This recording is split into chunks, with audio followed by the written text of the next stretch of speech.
Quand ça démarre, puisque vous savez qu'en fait la conférence est retransmise uniquement la première partie, la partie exposée, est retransmise sur Facebook, et après bien sûr on coupe pour toutes les questions et les témoignages, pour ne pas bien sûr gêner la tranquillité, et puis respecter exactement les personnes qui se sont donné la peine de venir ici. Donc j'attends votre top, vous me dites. C'est bon ?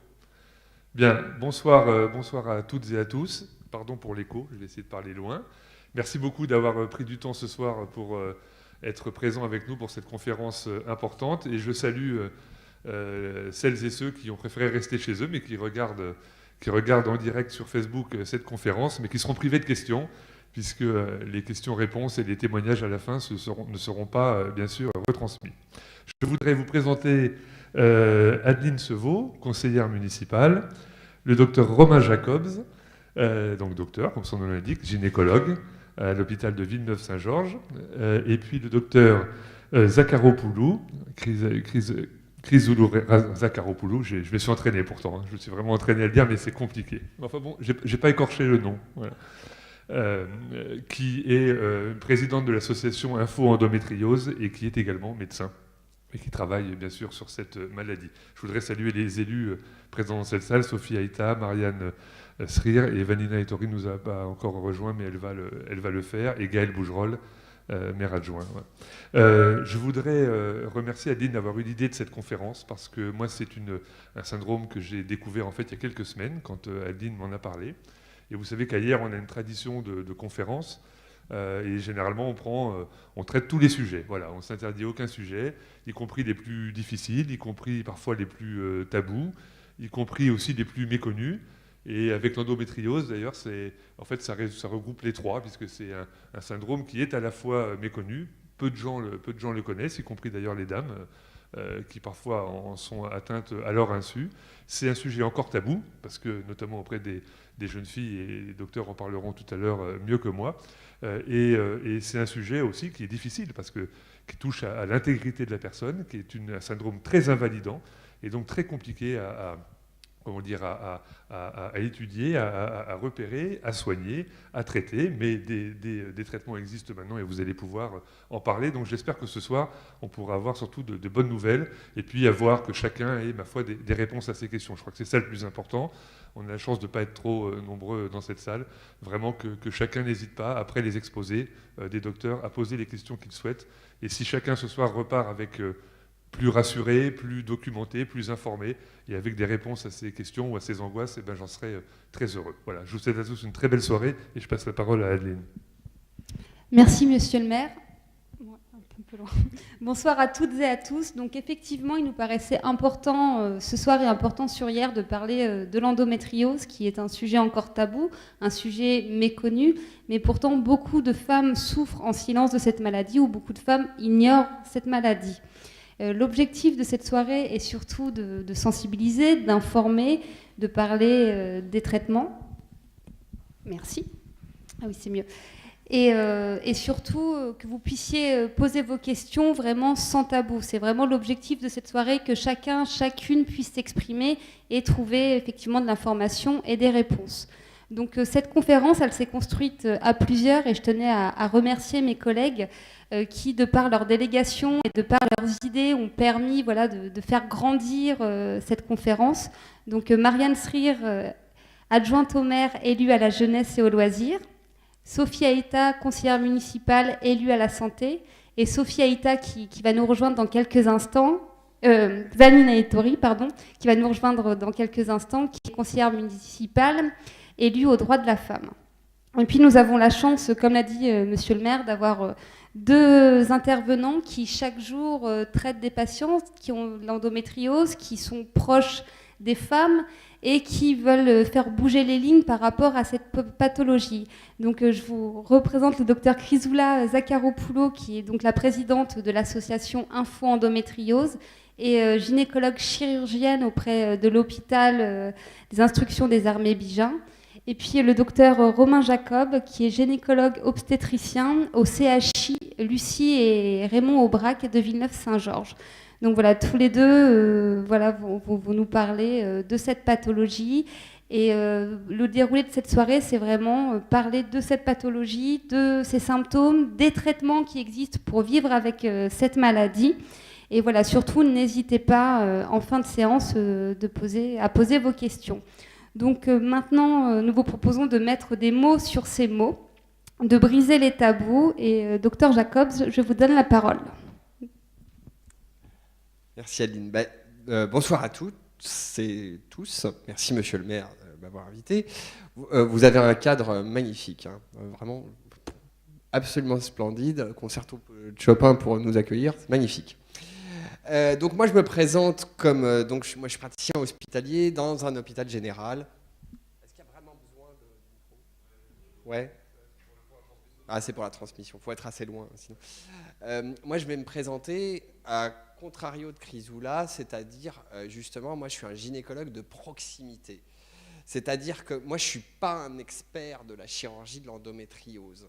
Okay, mais ce que je voudrais expliquer un petit peu à tout le monde, le message que je voudrais passer, c'est comment y penser quand on a une femme jeune devant soi qui se retrouve avec des douleurs, non seulement qu'elle a un peu de mal à interpréter, mais également son entourage, parce que bien souvent, c'est comme ça que ça se passe. Parce que vous imaginez un truc, c'est que, mesdames, la première consultation de gynéco avec votre fille, ou avec votre mère, enfin, ça dépend comment ça se présente, mais comment ça se passe exactement? De quoi peut-on parler? Pour celles qui l'ont vécu, je parle vraiment de celles et celles, on est bien d'accord, la première consultation de gynéco, généralement, on la fait plus à la mère qu'à la fille, hein, parce que généralement, la fille, elle est un peu prostrée dans son coin, elle a un peu de mal à parler, et puis alors, pour parler des règles, pour parler des douleurs, et je ne vous parle pas de ce qui se passe pendant les rapports, s'il y en a eu, vachement compliqué. Donc la première chose, c'est d'arriver en fait à y penser, parce que c'est une maladie qu'on va d'abord diagnostiquer, ou en tout cas soupçonner, à l'interrogatoire, c'est-à-dire sur une histoire. Et vous voyez, c'est même pas l'examen clinique avec nos mains, avec nos yeux, c'est d'abord, nous en tant que docteurs, le premier organe qui va être important, c'est nos oreilles. C'est-à-dire, mademoiselle, qu'est-ce qui vous arrive? Parfois, c'est plus simple si la maman n'est pas là. D'accord ? De pouvoir parler de ça, de pouvoir parler des douleurs des règles, de pouvoir parler des douleurs liées au rapport. Parce que bon, je ne veux pas vous faire un cours de médecine assommant, j'étais parti pour, mais finalement, je vais revenir un peu dessus. Mais quand même quelques notions de base. Comment on définit une maladie? On la définit avec 4 choses. Vous voyez, c'est ce qu'on appelle un diagnostic. Un diagnostic, c'est 4 choses. D'accord? Il y a le diagnostic positif, il y a le diagnostic différentiel, je vais vous expliquer après, hein, le diagnostic étiologique et le diagnostic de gravité. Poser un diagnostic sur un individu donné, c'est répondre à ces 4 questions-là. S'il vous manque une donnée, vous n'avez pas répondu, vous n'avez pas le diagnostic précis. Alors le diagnostic positif, c'est quoi cette maladie? Alors d'abord, comment ça se manifeste? Qu'est-ce qu'elle va décrire la jeune femme? Parce que généralement elles sont jeunes. C'est d'abord les douleurs épouvantables juste avant ou pendant les règles, avec des règles qui durent souvent un peu plus longtemps que d'habitude. Ça, c'est le premier point, c'est une triade. La deuxième chose, elle va se plaindre de ce qu'on appelle les dyspareunies. C'est un mot compliqué, mais dyspareunie, c'est les douleurs pendant les rapports sexuels, mais les douleurs profondes, d'accord? Ce n'est pas des douleurs des organes génitaux externes. Et la troisième chose, qui va être en fait un symptôme qui va se manifester plus tard, c'est les difficultés à concevoir. Et en fait, bien souvent, c'est là qu'on fait le diagnostic, et comme elles ont plutôt 25-30 ans au moment où elles veulent faire des enfants, eh ben, il y a eu tous les 10 ans qui ont précédé dans lesquels est-ce qu'on a posé le diagnostic et comment la jeune femme s'est-elle exprimée. Quand on veut aller un peu plus loin, en dehors de nos oreilles, c'est-à-dire d'avoir écouté ces symptômes-là, il y a un examen physique qui permet de soupçonner le truc. C'est-à-dire que quand on examine la jeune femme, il n'y a vraiment pas besoin d'en faire beaucoup pour lui faire mal. Et puis après, il y a des examens d'imagerie, c'est-à-dire l'échographie et puis l'IRM, d'accord, qui est un autre examen d'imagerie qui permet de faire le point. Ça, c'est le diagnostic positif. Le diagnostic différentiel. Qu'est-ce que c'est qu'un diagnostic différentiel? C'est quand vous avez des diagnostics qui ressemblent, mais qui ne sont pas celui-là. D'accord? Bon, le premier diagnostic différentiel de l'endométriose de la jeune femme, c'est des infections chroniques. D'accord ? Il faut savoir les éliminer pour vraiment être sûr que la jeune femme, c'est de l'endométriose qu'elle a et ce n'est pas autre chose qui nécessiterait un autre traitement. Alors, l'étiologie ou la cause ou physiopathologie, appelons ça un peu comme on veut, qu'est-ce qui se passe dans cette maladie-là ? Bon, il y a plusieurs théories, on n'est pas sûr de tout, même si Chrysoula a un avis d'expert nettement meilleur que moi sur le sujet, mais vraisemblablement, il y a un mécanisme, c'est le reflux tubaire, c'est-à-dire qu'en fait, les règles reflueraient dans les trompes pendant les périodes et se grefferaient un peu partout dans le pelvis. Au niveau des ovaires, ça fait des kystes ovariens. Au niveau des trompes, ça génère des difficultés à concevoir. Et ça peut se mettre dans un espace qui est entre l'utérus et le rectum, qu'on appelle le cul-de-sac de Douglas. Ça forme une espèce de boule, un nodule, et ça attire tout vers soi, en particulier le rectum, le vagin, les urtères. Vous voyez, des éléments importants du pelvis. Et c'est cette chirurgie-là qui est si difficile que c'est très bien faire Chrysoula, et dont elle vous parlera après. Donc ça, c'est un peu le mécanisme, d'accord ? L'espèce de reflux tubaire. Il y a d'autres théories, comme ce qu'on appelle la métaplasie, on ne sait pas bien. Je ne vais pas vous assommer avec ça. Et maintenant, le dernier élément pour poser le diagnostic, c'est ce qu'on appelle le diagnostic de gravité, c'est-à-dire à quel point la jeune femme est gênée. Et tout le problème, il est là, c'est de savoir chez qui c'est vraiment embêtant. Parce que quand on interroge une jeune femme qui est un peu plus que pubère, qui va découvrir et son corps et comment on s'en sert, c'est-à-dire la sexualité à ce moment-là, c'est pas évident de savoir quel est le problème exactement, de savoir si les douleurs pendant les règles sont importantes, parce que toutes elles vont un peu se plaindre, mais là-dedans, laquelle ? Vous voyez, faire passer le filtre. C'est vachement difficile de savoir. Et les douleurs pendant les rapports, faire expliquer comment se déroulent les rapports sexuels, je peux vous dire que quand on est médecin, ça n'a rien d'évident. C'est rien d'évident d'aborder ça, notamment quand vous avez en face de vous une jeune fille de 17 ans vous voyez, et que la mère est dans la pièce. Hein. Vraiment, c'est hyper dur. Hein. Je ne sais pas si tu y arrives bien, Chrysoula, mais moi, je peux vous dire que je galère. En tout cas, pas le premier coup. Hein. Il faut parfois la voir plusieurs fois pour qu'elle puisse s'exprimer. Parfois, il faut faire sortir la maman pour qu'elle puisse s'exprimer. C'est très, très, très, très compliqué. Donc, avec tout ça, c'est quelque chose qu'on peut soupçonner. Alors, dans la démarche médicale, ce que je viens de vous expliquer, vous voyez, les 4 étapes du diagnostic, c'est les bases de la démarche médicale, parce qu'il faut parler de diagnostic avant de parler de traitement. D'accord ? Et dans le diagnostic, le problème, vous voyez, si vous emmenez votre fille de 18 ans vers un gynécologue de ville, il va vous répondre d'une certaine façon. Si vous l'emmenez voir un gynécologue hospitalier, il va essayer de voir les choses de façon peut-être un petit peu différente. Et la question, c'est comment on peut faire une ségrégation des gens pour savoir qui doit-on envoyer aux chirurgiens référents de l'endométriose, qui ne sont pas très nombreux. D'accord ? Et parce que c'est une chirurgie qui est difficile, voilà, une chirurgie de la femme jeune, une chirurgie, il ne faut pas générer de séquelles, ou en tout cas le moins possible. Vous voyez, c'est ça qui est difficile. Donc, on se retrouve. Vous voyez, ce qui est intéressant dans ce que je peux apporter moi dans cette conférence, parce que je vous dis, je ne suis pas un expert, mais par contre, j'en vois passer de l'endométriose.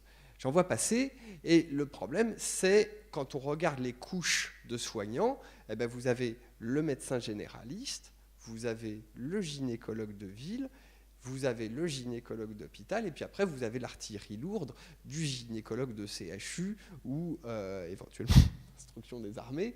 Mais vous voyez, il y a tout ça à franchir. Et pour une jeune fille de 18 ans, ça n'a rien d'évident, hein, rien d'évident du tout. Parce que, mettons par exemple nos confrères généralistes, vous voyez, une enfant qui connaît depuis sa naissance, je pense que je ne suis pas généraliste, j'ai pas de fille, j'ai des garçons, mais je pense que c'est vachement difficile pour un médecin généraliste de proximité de parler de ça avec une enfant que vous avez vu grandir. Je pense que c'est très compliqué. d'accord ? Et que peut-être que le généraliste, c'est pas le meilleur interlocuteur. Maintenant, le problème, c'est que nous sommes en diminution d'effectifs par rapport à la population, d'accord ? Même s'il n'y a jamais eu autant de médecins, mais le problème, c'est que la population augmente plus vite que le nombre de médecins. Concrètement, c'est à peu près ça. Et là, vous voyez, hier, je ne sais pas combien il y a de gynécologues installés, mais je sais que Evelyne Bresson part dans pas longtemps. Bientôt, vous allez vous retrouver avec vraiment pas énormément de gens comme gynécologue. Autrement dit, vous allez être obligé de vous déplacer. D'accord ? Donc voilà, le généraliste, est-il le bon interlocuteur pour l'endométriose ? C'est pas sûr, il faut qu'il connaisse bien ça, et puis qu'il ait un peu le contexte et puis le temps de pouvoir parler, ou en tout cas d'abord écouter. Parce que c'est d'abord une maladie qu'il faut savoir écouter. Parce que finalement, chaque femme, elle a un peu son endométriose, ou en tout cas un peu son histoire, puisque notamment s'il va y avoir la chirurgie qui a lieu à un moment donné. D'accord ? Le gynécologue de ville, bon, vous voyez là-dedans, oui, il faut parler plus fort, c'est ça ? Ouais, je suis navré. La réverb me gêne un peu. Le gynécologue de ville, oui, c'est évidemment ça qui doit soupçonner quand la jeune fille émet des symptômes. Encore faut-il l'écouter, ne pas lui dire « Ah ma chérie, t'as mal pendant tes règles, c'est normal ». Je pense que d'arriver à repérer celle qui ne va pas parmi toutes celles qui vont, c'est ça qui va être difficile en fait. Et notamment quand la maladie est évoquée juste sur les règles, c'est-à-dire quand il n'y a pas encore eu de rapport et quand il n'y a pas encore eu de tentative de grossesse. Quand vous n'avez qu'un seul signe sur les trois, c'est vachement dur. Et puis alors de lui faire évoquer, vous voyez, de lui faire des examens complémentaires, c'est pareil, c'est pas si facile. Parce qu'il faut bien comprendre une chose, c'est que quand vous annoncez à une jeune femme de 19 ans qu'elle a de l'endométriose, en fait, l'effet d'annonce du diagnostic est extrêmement important, potentiellement destructeur. Donc, on peut se poser la question, et Chrysoula, je te poserai la question après, enfin je te la pose déjà, c'est y a-t-il vraiment un intérêt pour toutes les jeunes femmes de poser un diagnostic qui soit le plus précoce possible ? D'accord ? Mais ça, vraiment, je pense que c'est une vraie question. Mais voilà, il y a un effet d'annonce qui est très important de l'endométriose, un effet destructeur. Donc, il faut être très accompagnant quand on annonce ce genre de problème à une jeune femme de 19 ans qui s'imagine évidemment avoir des problèmes de fertilité. D'accord ? Parce que entre guillemets, le fantasme, entre guillemets, de difficulté à concevoir est quelque chose de très présent dans la gente féminine avant 25 ans. Il y en a toutes un peu qui se disent ça à un moment donné. Je vois qu'il y en a qui font un signe d'approbation, mais c'est très fréquent de se dire ce genre de choses. Bon, je vais avoir du mal à concevoir. Alors, si vous avez un docteur qui à 19 ans vous a sorti que vous avez de l'endométriose en plus, là, vous allez rentrer dans une espèce de psychose permanente où, en plus, là, vous pouvez avoir un peu de mal à prendre le train en marche sur votre vie et notamment sur vos relations avec vos relations amoureuses, parce qu'il y a ça aussi qui va être très compliqué à se constituer une fois qu'on a balancé un peu le diagnostic d'endométriose. Donc il faut faire attention, il ne faut pas le sortir à n'importe qui, il ne faut pas le sortir du premier coup. On peut dire qu'on soupçonne quelque chose, mais qu'il faut y avoir confirmation.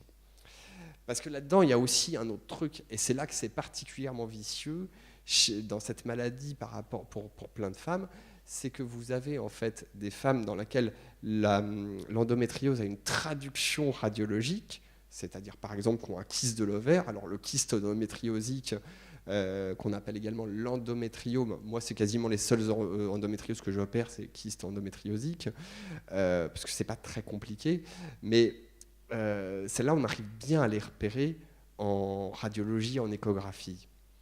En IRM, Chrysoula, elle vous parlera peut-être de ça un petit peu plus tard, mais sur les endométrioses, les pires, celles qui sont entre l'utérus et le rectum. Mais à côté de ça, vous avez aussi tout un tas de situations dans lesquelles l'endométriose a une traduction radiologique faible. Vous voyez ? Eh bien, celles-là, c'est les plus dures, c'est celles qu'on le diagnostique le plus tardif, parce que la jeune femme se plaint, et puis généralement n'est pas crue, en particulier si l'imagerie est normale. Et donc là, la question, c'est de faire une cœlioscopie. Alors, la cœlioscopie, vous ne savez pas forcément ce que c'est, mais je vais vous l'expliquer. C'est une chirurgie de l'abdomen, d'accord, qui se passe sous anesthésie générale, dans lequel on met une caméra dans le nombril, on gonfle le ventre avec du gaz et on fait 2 ou 3 orifices pour passer des longs instruments avec lesquels on peut opérer. En tout cas, on peut d'abord explorer, puis opérer, en particulier le pelvis. Mais c'est aussi comme ça qu'on retire la vésicule biliaire, l'appendice, etc., etc. On fait plein de choses par cœlioscopie aujourd'hui. Évidemment, c'est ça qui sera le mode d'entrée chirurgical dans l'endométriose. Et la clé de la question, c'est de savoir quand et qui fait la première. Et là, vous voyez, moi, je me suis retrouvé plein de fois dans cette situation. C'est moi qui ai fait la première cellio, ou c'est moi qui ai fait d'abord le diagnostic, finalement, qui était plus ou moins évoqué, plus ou moins soupçonné chez la femme. Mais en fait, c'est la première cellio qui fait le diagnostic. Alors attention, quand on fait la première cellio, des fois, on peut se rendre compte vraiment de l'étendue des dégâts. Bon, ben, quand on voit que la situation est très compliquée chez une jeune femme de 23-24 ans, il faut faire vachement gaffe à ce qu'on dit, notamment sur son pronostic, parce que ce sera ça à l'issue, son pronostic, que ce soit sur les rapports, que ce soit sur la fertilité. Je ne vais pas emboliser la parole après trop longtemps, parce que je pense qu'il y a beaucoup de questions qui vont plutôt se poser. Voilà, le truc, c'est évidemment de savoir penser à cette maladie-là quand il y a des symptômes. Il faut savoir écouter effectivement les jeunes filles et se poser la question de qu'est-ce qui est normal et qu'est-ce qui n'est pas normal dans ce qu'elles vous disent, en particulier chez les plus jeunes, celles qui ont 18-19 ans, ou un tout petit peu plus jeunes qui n'ont pas encore eu de rapport, chez lesquelles vous pouvez soupçonner le truc parce qu'elles vous disent qu'elles ont des douleurs de règles absolument épouvantables. Et puis, c'est en faire, mais sans trop en faire. C'est ça qui est difficile, notamment, comme je vous disais, à cause du caractère extrêmement destructeur, potentiellement, de l'annonce. D'accord ? Donc, il ne faut pas oublier ça, parce que quand vous étiquetez quelqu'un endométriose, vous donnez un coup de tampon dessus, on ne peut plus revenir en arrière, quoi, hein. Donc faut faire super gaffe à bien poser ce diagnostic-là et à le poser avec vraiment des grandes certitudes. Vous voyez, mais le soupçonner, en particulier, vous voyez, quand on est parent, le soupçonner en fonction de ce que dit votre enfant, ou votre ado, ou votre jeune adulte, et puis après, aller un petit peu plus loin, voilà, c'est difficile. Ce d'autant plus qu'il ne faut pas que ça tourne à la valeur refuge. Attention, pas me toucher, j'ai de l'endométriose, parce que c'est ça qui va derrière. Mais après, vous voyez, on a déjà évoqué dans le monde du travail des femmes qui demandaient un congé menstruel. Je veux dire, s'il y a une femme qui demande un congé menstruel, qu'elle demande à ne pas bosser quand elle a ses règles, si elle le demande, c'est quand même qu'il y a un gros problème, quoi. Hein, mais savoir écouter ça, et puis alors là, la réaction du monde du travail face à l'endométriose, je pense que je vous en parle même pas, c'est probablement beaucoup. C'est plus ça qui est tabou d'ailleurs que réellement de poser le diagnostic, c'est la réaction de l'entourage. Mais quand on parle de l'entourage, bon, c'est d'abord la mère, on est bien d'accord, mais c'est la mère, les copines, mais ensuite c'est le monde du travail ou le monde des étudiants. Vous savez très bien que les étudiants seront les plus mal lotis en termes de santé en France, mais il n'y a pas qu'en France, hein. Mais vraiment, quand on est un étudiant, on n'a pas le droit d'être malade, hein, très, très, très, très clairement. Mais dans le monde du travail, avoir une endométriose, ça veut dire, vous voyez, quand on doit s'arrêter pour une endométriose, ça veut dire le dire, raconter sa vie en particulier ce qui se passe en bas. Enfin, vous voyez, c'est quand même, je pense, je ne suis pas une femme, hein, à mon avis, c'est pas une partie de plaisir de devoir parler de ça.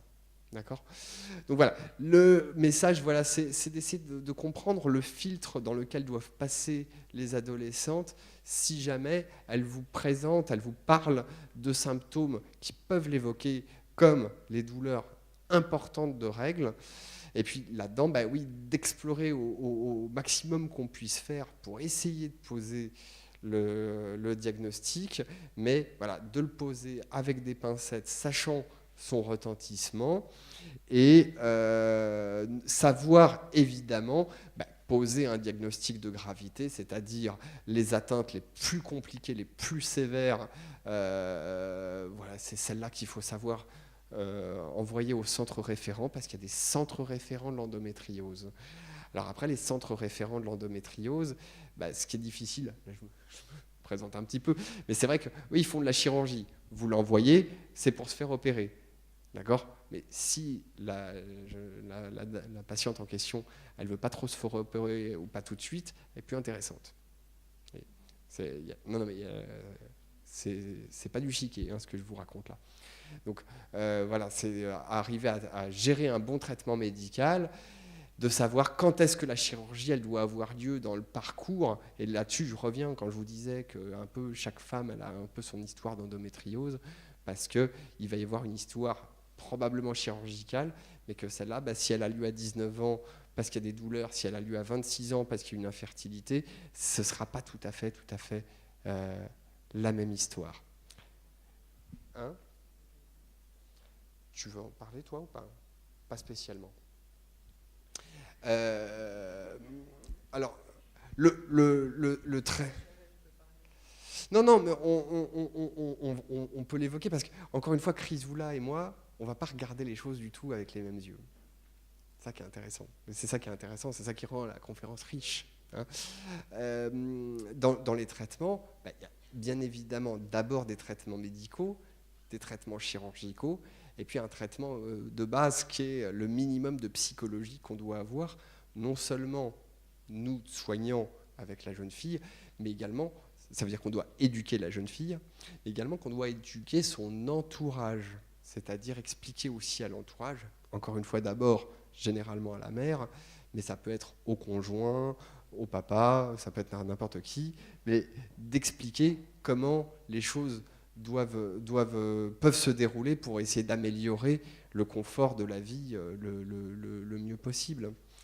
Alors, les traitements, le premier truc, c'est le traitement antalgique. Hein, mais des femmes qui ont des boîtes de Doliprane, de Spasfon et d'anti-inflammatoires dans leur sac, si vous voulez, je pense que toutes, ou presque, d'accord ? Enfin, je vois des rires, c'est que je ne me gourre pas.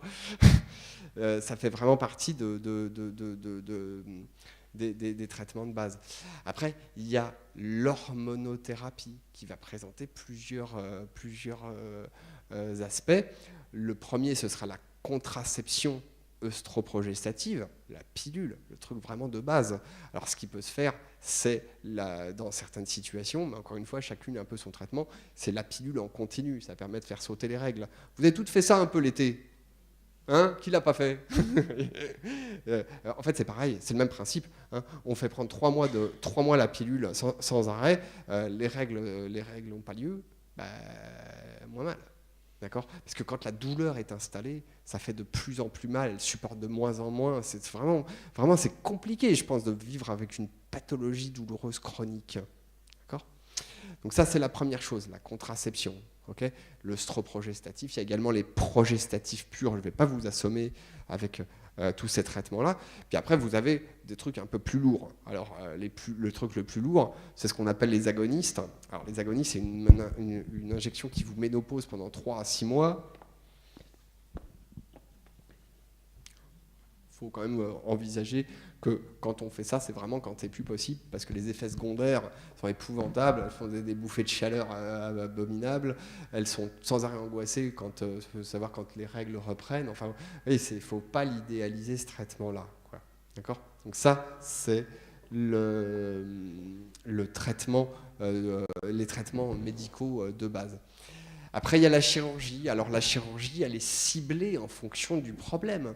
Bon, si on voit qu'un kyste de l'ovaire, généralement, c'est une situation assez simple, on peut le retirer. Le problème qu'on peut se faire avoir, on se lance sur un kyste endométriosique isolé, puis en fait, on rentre dans le pelvis en célioscopie, mince, il y en a de partout.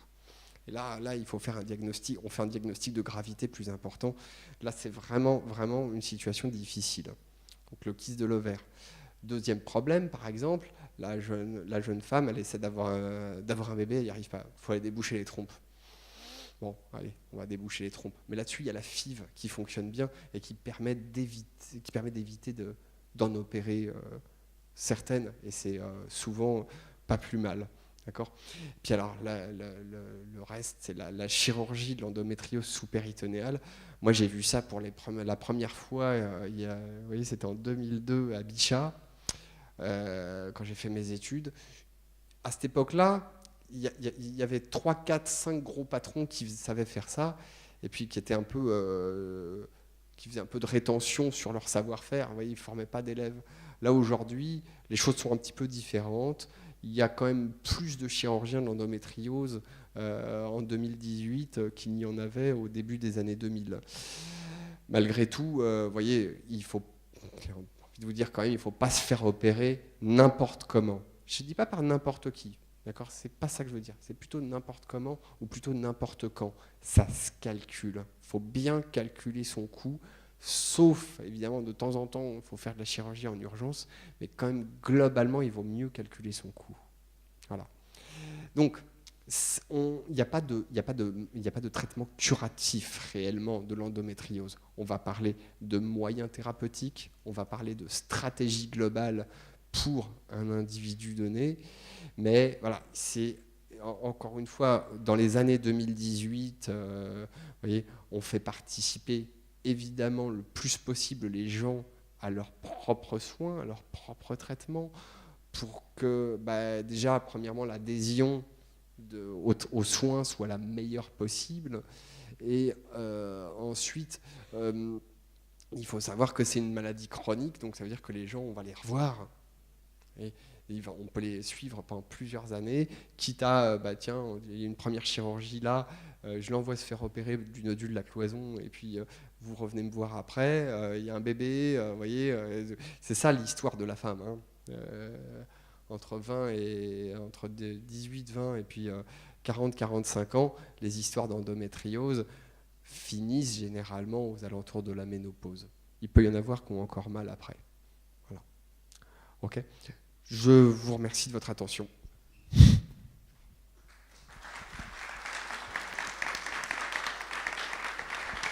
Merci beaucoup.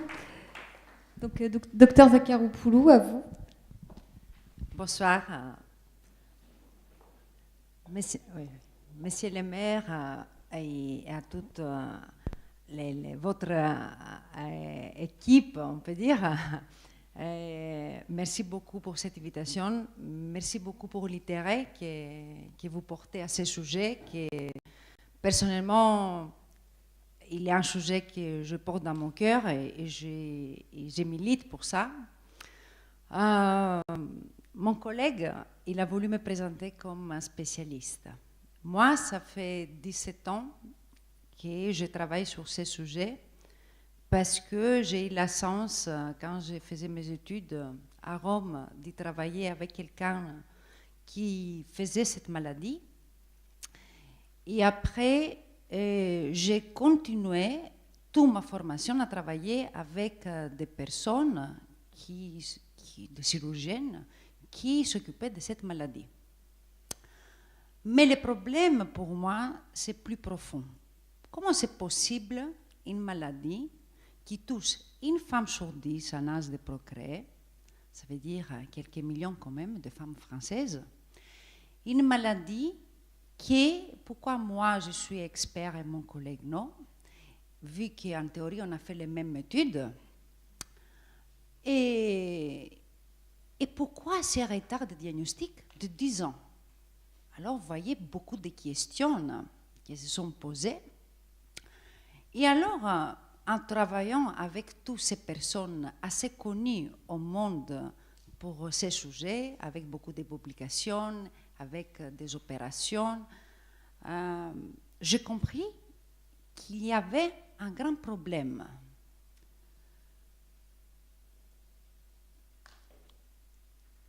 Et je vais commencer par cette réflexion qui est par une grande féministe qui a créé le magazine à New York. Et il a publié ça quand moi j'avais 2 ans. Que se passerait-il si c'était les hommes qui avaient les règles et non plus les femmes? Les règles alors seraient un événement enviable et digne de fierté. Les hommes se vanteraient de la durée et du flot. Le Congrès créerait un institut national de dysménorrhée, c'est les douleurs pendant les règles, pour combattre les douleurs mensuelles, etc., etc. Si vous pouvez aller les voir, ça vaut le coup, parce que c'est une réflexion qui, moi, il m'a réveillée et il m'a fait devenir militant à ce sujet. Vous voyez, quand on parlait des règles, j'ai dit il y a 4 ans que c'était un tabou et on m'a regardé ici en France en me disant, vous savez, non, nous on est en France quand même, on n'a pas ce tabou, quand même on n'est pas un pays pas développé. Et moi j'ai dit, non, il y a un vrai problème. Et j'étais très content parce que 2 années plus tard, vous voyez, cette chinoise, et pas une française, pas une européenne, ni une américaine, mais une chinoise, et elle était demandée pendant le Jeux olympiques à Rio de Janeiro, pourquoi elle n'a pas eu l'or, elle arrivait 2e. Et la réponse était, ma performance, c'était pas bon aujourd'hui parce que j'ai eu les règles et j'avais mal. Ouh là là, alors, Courrier International, toute la télévision, on a vu cette interview. Alors là, j'ai compris que vraiment, j'avais raison. Il y a un problème. Pourquoi tous les magazines ils vont commencer à parler de ça? Et après, on a commencé à voir qu'à partir de 2016, il y a 2 ans, on commence beaucoup à parler des tampax, des taxes. On a eu des livres qui sont faits sur ces sujets. Et alors, si on ne parle pas des règles, comment vous voulez qu'on parle d'une maladie liée aux règles comme l'endométriose? Comme on disait, c'est une maladie alors bénigne en théorie, non? Mais si on demande les femmes, jamais vont répondre que c'est une maladie bénigne, mais c'est un cauchemar pour la plupart, qui est, comme disait mon collègue, l'endomètre, ça veut dire la couche interne de l'utérus, qui sort par les vagins en donnant les règles 1 fois par mois. En même temps, il y a quelques cellules qui arrivent dans le bas-ventre, ils vont se localiser, et pour une femme sur 10, pour des mécanismes qui sont inconnus, ils vont rester, s'implanter, et avec le temps, ils vont créer des lésions, des nodules, des kystes, et ils vont donner des symptômes comme qu'on va voir. Comme je disais, c'est une maladie quand même très fréquente, et c'est une maladie qui touche la femme en âge de procréer. L'âge de procréer, ça veut dire entre 15 et 50 ans, grosso modo, ça veut dire les années très productives, pas seulement pour la question de fertilité, mais une femme, elle va faire ses études, elle va rentrer dans le monde du travail, dans la vie des couples, dans la société. Et cette maladie, malheureusement, altère beaucoup sa qualité de vie. Et sans oublier que c'est la première cause d'infertilité. Et ça, c'est quelque chose d'important, parce que nous, on a la chance de vivre dans des pays qui on a la possibilité d'y avoir accès à la fécondation in vitro, mais imaginez dans des pays, comme j'ai rencontré des gens de l'Afrique, qui souffrent en silence et sont rejetés par la société car elles ne peuvent pas avoir des enfants.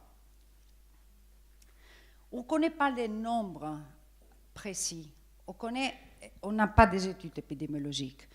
Ils calculent 180 millions, peut-être plus, peut-être moins, mais on n'a pas de chiffres. Les symptômes sont le plus fréquents, les règles douloureuses.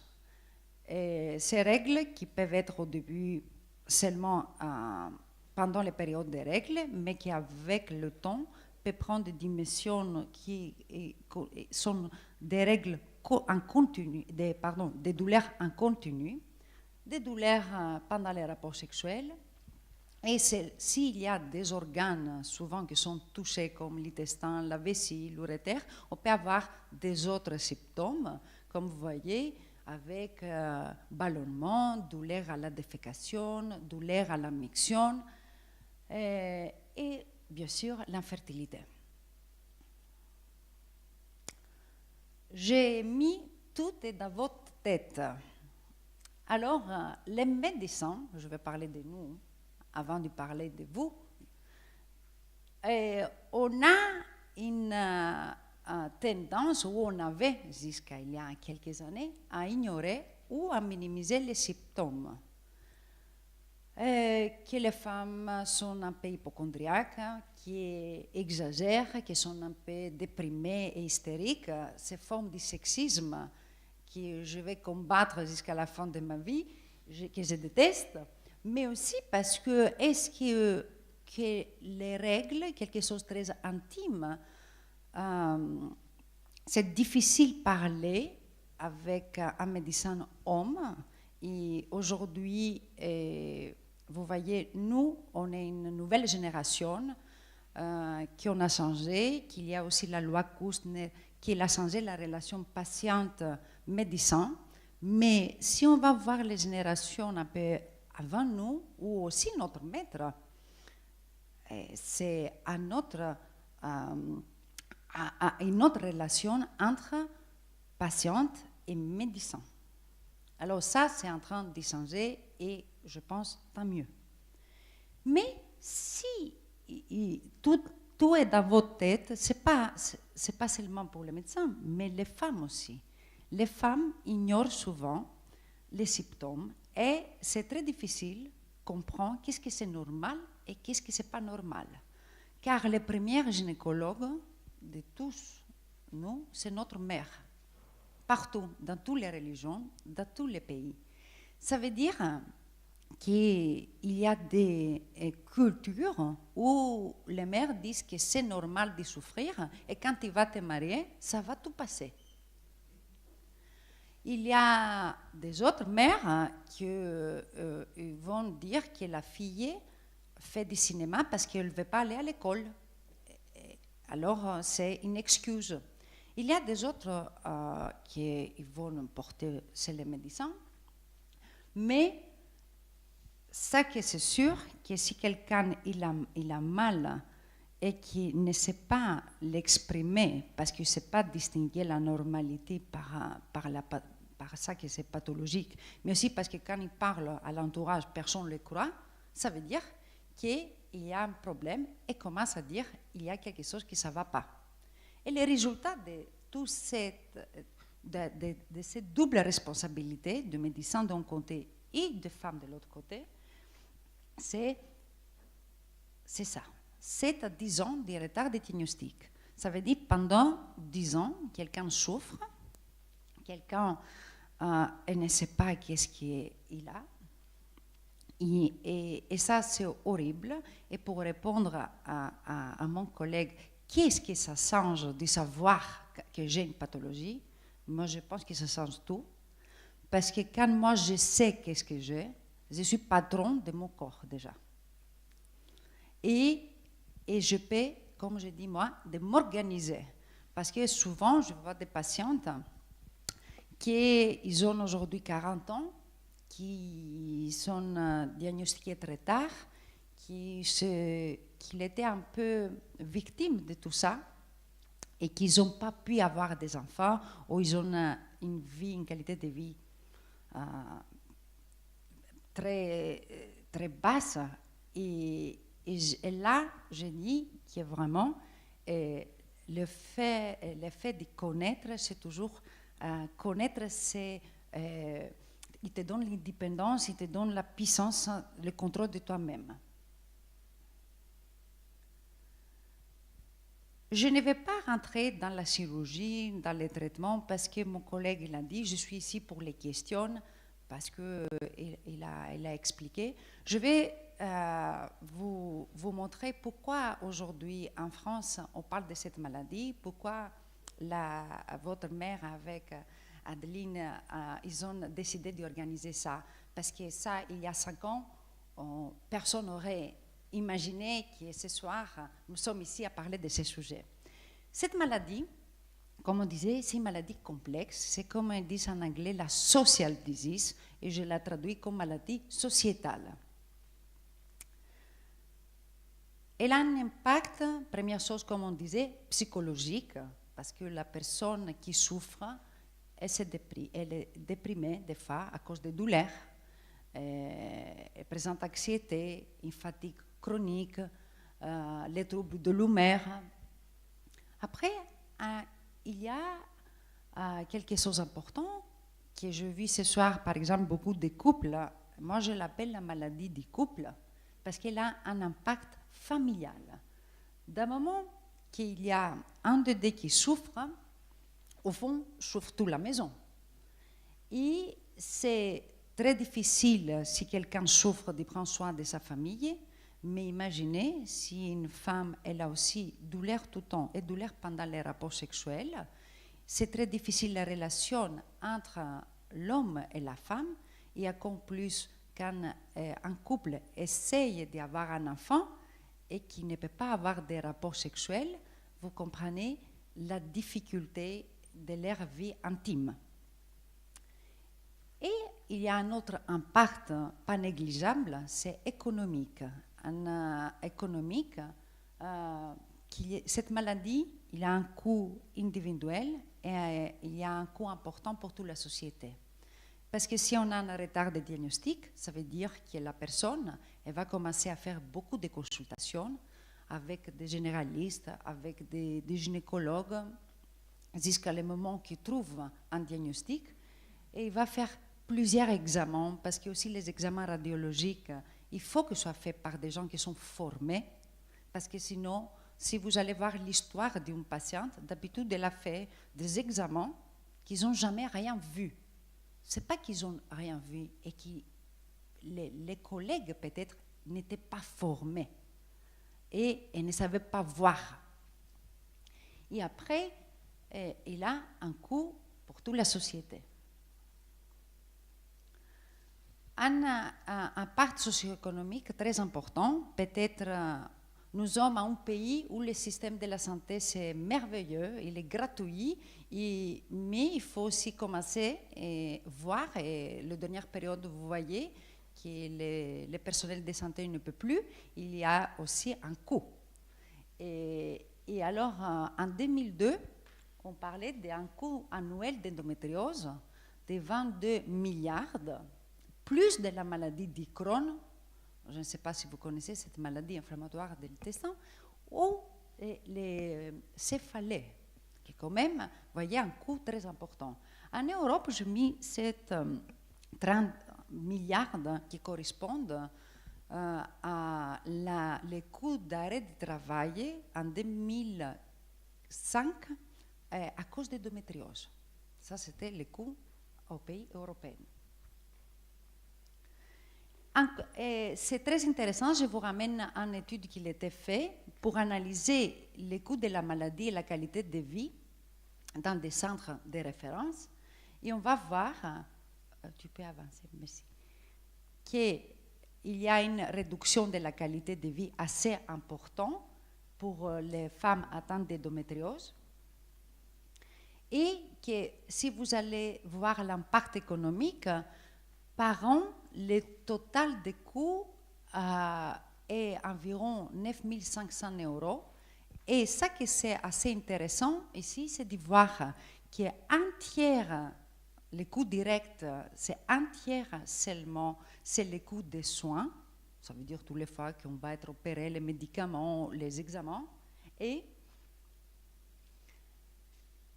2 tiers, c'est les coûts indirects, et ça, c'est dû à la perte de productivité. Imaginez alors aujourd'hui, la femme partout travaille. C'est le président Hollande, il avait dit, je me souviens en 2012, que la femme joue un rôle très important pour la productivité d'un pays. Et alors là, vous voyez, avec cette étude, on voit la perte de productivité pour toute la société. Et on voit qu'à cette étude qui était faite, selon la gravité des symptômes, il y a une absence de travail avec un temps perdu de travail par semaine, environ 11 heures par semaine dans les cas plus sévères. Alors, c'est quelque chose d'important. Et vous allez me dire, mais je suis médecin, pourquoi je suis intéressée à ça? Je pense que les sujets, toujours, il faut les voir globalement si tu veux bouger les lignes. Et alors, on a vu tout ça, que c'était les choses que j'avais cherchées. On a écouté mon collègue sur ça. Et alors, il avait quelque chose qui ne va pas. Et pourquoi cette maladie, alors, est restée à l'ombre? Et alors, c'était un moment d'y agir. Il y a eu 2 événements clés qui m'a inspiré pour cette campagne qu'on a aujourd'hui, la campagne nationale. Une déclaration au niveau européen qui était publiée en 2005 et un autre événement qui est arrivé plus tard en 2013. Je vais vous dire seulement qu'en 2004 déjà, les associations des patientes, le peu qu'il avait, ils ont eu le courage d'aller au niveau à Bruxelles et à parler de ces sujets. Et dans ce cas, on a une déclaration écrite pour un sujet de santé qui était signée par beaucoup de membres. Et qu'est-ce qu'il disait cette déclaration? Inviter les États de faire la promotion de la semaine de la prévention et de formation sur l'endométriose, et réclamer le lancement des campagnes nationales, et il demandait aussi à la Commission de faire des investissements sur le développement de la recherche, qui malheureusement on n'a pas beaucoup de recherche sur ces sujets. J'étais interne et je suis très fière d'avoir vécu ça parce que j'étais en Italie et c'était le premier État européen qui a adapté cette déclaration, qui a pris des mesures et c'était vraiment avec une campagne nationale qui était faite par le ministère de la Santé. En 2013, alors, j'avais alors fait une présentation similaire comme ce soir pour ce sujet devant des personnes très importantes de cette maladie, des noms très connus en chirurgie. Et j'étais surprise que j'avais vu que j'avais en face de moi de très bonnes techniciennes, mais il manquait beaucoup de tout ça qu'on a dit. Et ce monsieur que vous voyez, qui s'appelle Cameron Ezat, c'est un collègue, sont 3 frères gynécologues, qui est à Stanford University, et qui avait écouté ma présentation à Strasbourg. Et en 2013, on se retrouve à un congrès, et il m'a dit, tu sais, je me souviens de ta présentation, j'ai décidé, vu que je vais donner toute ma vie sur cette maladie, de créer un événement, de créer une marche pour l'endométriose, et j'aimerais que tu sois mon relais en France. Et moi, je lui dis que je suis d'accord avec ça, mais si on va marcher, c'est pour quel motif? Et il m'a dit, qu'est-ce que tu veux dire avec ça? Moi, je dis, j'ai un projet, je veux qu'il y ait une campagne nationale en France et je veux que ce sujet, ce n'est pas seulement un sujet de santé comme tu penses toi, mais pour moi, c'est un sujet des droits des femmes. Pour moi, il faut redonner la dignité à toutes ces personnes qui, pour beaucoup des années, ils ont écouté, qui étaient hypochondriaques et qui n'était pas respecté par la société et quelquefois par nous-mêmes aussi, par les médecins. Et alors, avec cette vision, j'ai participé alors avec l'association des patientes qui s'appelait l'ILIAS, et j'étais l'unique médecin qui personne est venu à marcher et pour faire connaître cette maladie. Et c'était très bien, on est en 2014 et vous voyez, on est partout au monde alors, aujourd'hui dans 80 capitales, les mois de mars, il y a une date où on va marcher. À noter qu'à ce moment-là, les journalistes n'étaient pas intéressés et les journalistes femmes n'étaient pas intéressés. Parce que les sujets, c'était laid, c'était pas in de parler des règles et de toutes les choses des femmes. Et alors, comme je vous ai expliqué, parce que pour moi, c'est une question des droits des femmes, j'ai j'ai organisé un plan dans ma tête et j'ai commencé par la ministre des droits des femmes, qui était Madame Najat Vallaud-Belkacem. Je suis allée lui présenter ce sujet. Elle a compris l'intérêt, qu'il était important ça. Elle a fait appel à toutes les associations de patientes qui font le travail depuis des années, mais qui avaient besoin un peu d'être boostées, un peu de se faire connaître.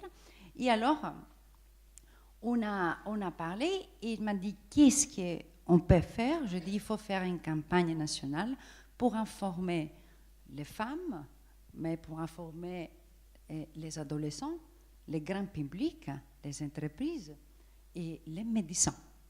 Et pour faire tout ça, ça va être dur parce que ce n'est pas évident. On parle d'une maladie tabou, on parle de quelque chose que ça ne se voit pas. Quand il y a l'endométriose, ça ne se voit pas. Et alors, ça va être difficile. Elle m'a dit justement qu'à ce moment-là, les ministères, ils n'ont pas beaucoup d'argent pour les campagnes, non? Alors, il faut trouver l'argent. Et alors, tu peux continuer tout comme ça, on va. Et alors, l'idée, c'était de créer ça qu'on a créé, Info Endométriose. Comme vous voyez déjà, le nom, c'est Info Endométriose. C'est seulement un site pour donner les premières informations. Et j'ai compris, comme pour beaucoup de sujets, je pense, monsieur le maire, c'est qu'à la fin, il y a tous les éléments sur le terrain, mais à la fin, il manque qui va connecter, la connexion entre les éléments. Et alors, j'ai voulu créer cette association, cette structure Info Endométriose, parce que j'ai voulu unir tous les travaux qui soient faits par les organisations, par les associations de patientes, avec les collèges nationaux des gynécologues et des obstétriciennes, avec les institutions et avec les fonds privés. Et alors, le soutien institutionnel, il est arrivé par les ministères, les trois ministères des droits des femmes, de l'égalité, des droits des femmes, pardon, de la santé et de l'éducation, les soutiens financiers par des groupes qui, comme vous voyez, ne sont pas de la pharma, mais sont des groupes qui sont au Deluxe, comme ça, qui ont montré une grande sensibilisation vers ces sujets, parce qu'ils n'oubliaient pas que dans ces boîtes, il travaillait beaucoup de femmes aussi. Et bien sûr, on a besoin de personnalités. Quand il faut parler d'un sujet, moi, je ne peux pas sortir à parler parce que personne ne me connaît, mais ces personnes que vous voyez, que ce soit Mme Gaillet, Mme Milo et Imani, sont des personnes qui sont connues et qui ont pris la parole, qui il est attente et qui n'a pas attente, parce que c'est une bataille, comme j'ai toujours dit, pour tous. C'est pas tous, il faut qu'on soutienne cette cause, qu'ils ont pris la parole, et ça, c'était une énorme aide. Et là, comme vous voyez, en 2016, en mars, vu que c'est le mois d'endométriose, les rêves deviennent visibles et possibles. Il y a cette affiche avec, comme vous voyez, le soutien des ministères et tout, la Kering, L'Oréal, Antalis, etc. Le magazine, elle, fait la première. On n'aurait jamais imaginé, et avec la maladie taboue.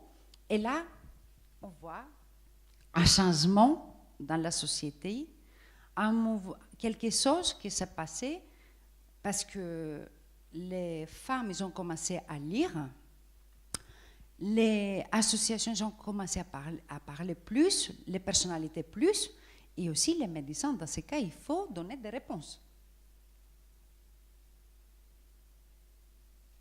Et alors, tout ça pour vous dire qu'est-ce qu'on a réussi à faire maintenant, les dernières 2 années et demie, parce que c'est ça important. C'est pour ça que je pense que le futur, ça va être meilleur. Avec un endométriose, la première chose qu'on a réussi, c'était ça que c'était mon idée au début, mais je n'osais pas, c'était de faire une convention avec le ministère de l'Éducation. Pourquoi l'éducation? C'est sûr que c'est très difficile. La maladie prend des années pour être diagnostiquée et aussi pour se développer. Mais quand quelqu'un au collège et au lycée, il commence à rater des cours, elle commence à ne pas faire les cours de gym. Quelquefois, les SAMU qu'il arrive pour les récupérer, tout ça, c'est pas normal. Et peut-être c'est là qu'il faut donner un petit peu d'attention, pas parce qu'on va lui donner, comme tu dis, on va pas donner la solution, mais atténuer les douleurs, peut faire du bien, pas seulement à la patiente, mais aussi à toute la famille, aussi à l'école qui ne savent pas quoi faire. Alors, l'idée c'était de cette convention, c'est d'informer les jeunes à l'école. Et à 7 mars, les affiches que vous voyez sont allées à tous les lycées, les collèges de la France.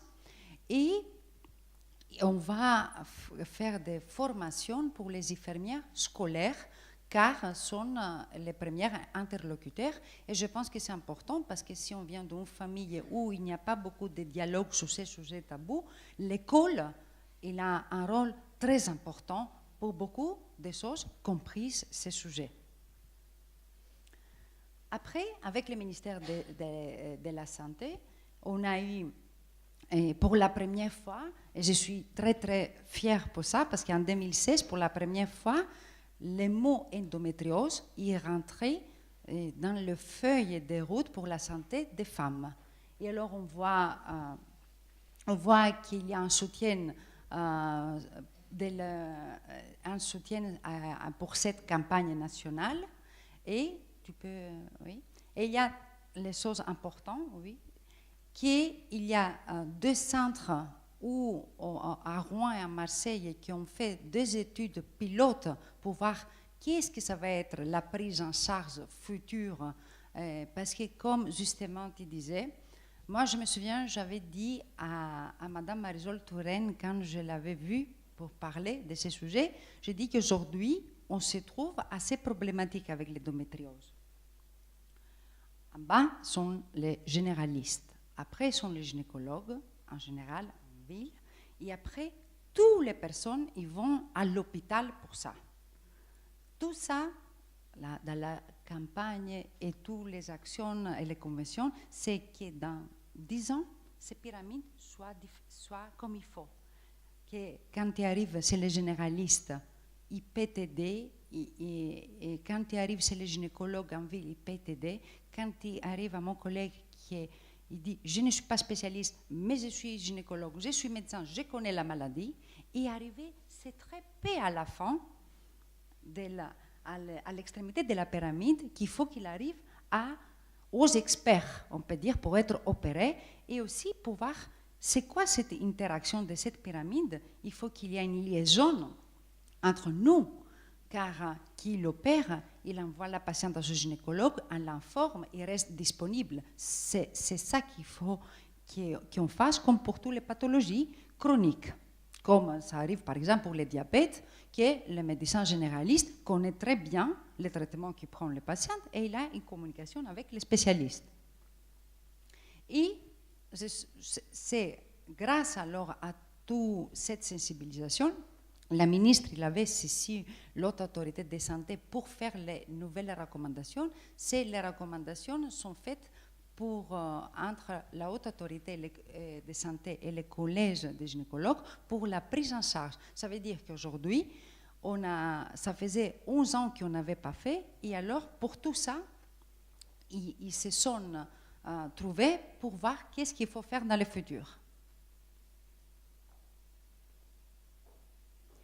Et on arrive à la fin, et comme on avait dit que c'est un sujet de la santé, de l'égalité, pardon, et le rôle du ministère de l'égalité femmes-hommes, c'est très important parce que le planning familial dépend du travail avec eux, et l'accueil jeune sont tous des structures qui peuvent donner l'information sans oublier qu'il y a un travail au niveau international où aujourd'hui la France porte le sujet pendant les 2 années avec des gouvernements différents. Le sujet il était choisi comme un sujet porté par la France comme au niveau diplomatique et je suis vraiment content qu'on a pu aller aux Nations Unies et discuter avec les personnes et aussi les personnes qui militent pour les droits sexuels, de la santé sexuelle de la femme.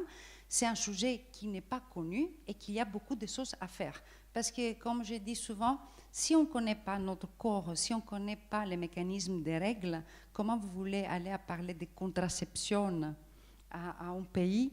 Comment on va parler de mariage forcé? Toutes les choses sont toujours corrélées. Et pour finir, il y a un bon rencontre avec l'OMS, l'Organisation mondiale de la santé, où on a pu rencontrer et demander c'est quoi la situation au niveau mondial, parce qu'il n'y a pas de chiffres. Il n'y a pas de chiffres et malheureusement on vit dans un monde où quand il veut demander quelque chose au niveau des ministères ou des grandes organisations, il faut parler des chiffres. Et ça manque. Ça veut dire qu'il manque une grande étude épidémiologique pour comprendre qui sont les femmes qui ont cette pathologie, quelles sont leurs caractéristiques, qu'est-ce qu'elles mangent, où elles vivent. Tout ça, il faut que ce soit étudié. Et je voulais finir avec cette petite... À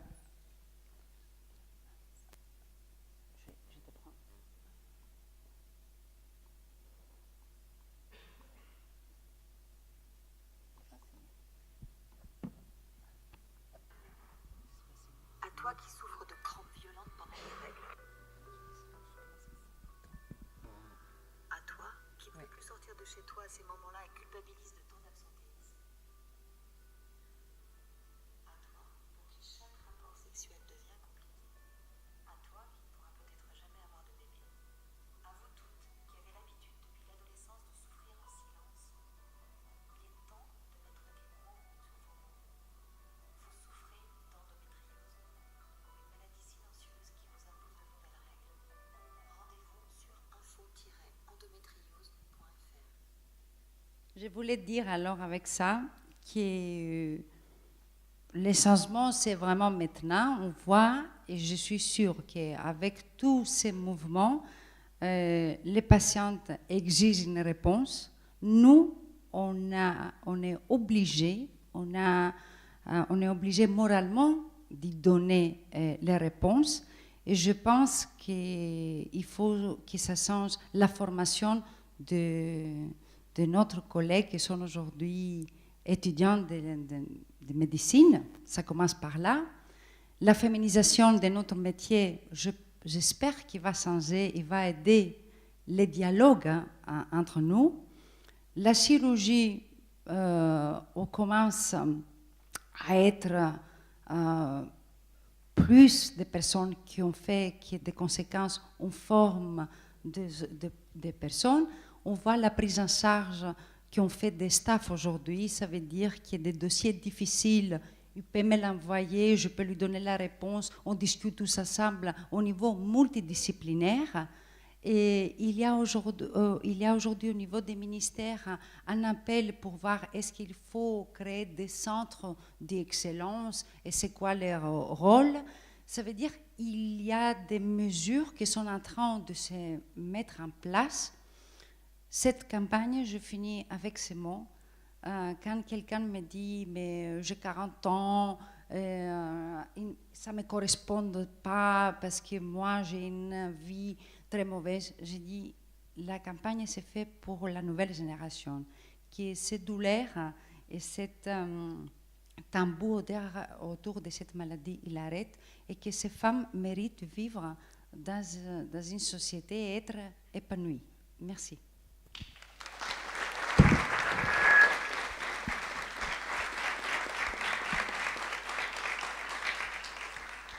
Bien, merci beaucoup, Dr Romain Jacob et Dr Chrysoula Zakharopoulou pour ces deux témoignages et ces deux exposés. On va saluer les personnes qui vont regarder en direct sur Facebook et puis on va couper le faisceau. On vous souhaite bonsoir. Voilà, toute la salle vous souhaite une bonne fin de soirée et nous on va passer maintenant